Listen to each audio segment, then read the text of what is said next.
Pues montaña marina, na lucha de fuerza de tu anuntai, ahora montaña resguardo para, na montaña gente, totumal de venacida uacubu na María, porque no gobierno bajaba cumplir para el compromiso 2013 de bena hace tu ano, maunde buaya na marcha maunde na bloque na hace de maunde para beto. Na montaña maja como indígena acaba reconocer baiba o gobierno maunde bunaka gaya na manaka para bumu resguardo de benacida para UHF de Cubo maunde wana compañeros si de barabo indígena na pueblo indígena kakwa lucha da baita para bo derecho tachi propio baita varana baita lucha chabada maunde na marina uakubo mamwa Garande da UHF da Guanande da UADF da Cubo Mana María. El presidente Juan Manuel Santos no está cumpliendo el derecho de nuestro pueblo indígena y nuestro derecho como indígena verdaderamente. Él no está reconociendo el derecho, el patrimonio de nuestro derecho de los pueblos.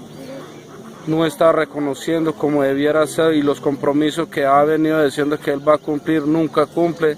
Y por eso estamos en pie de lucha hasta que diga que sí, que reconozca nuestros derechos como pueblos indígenas, lo que merecemos, nuestro autónomo y también usos y costumbres que nos reconozca.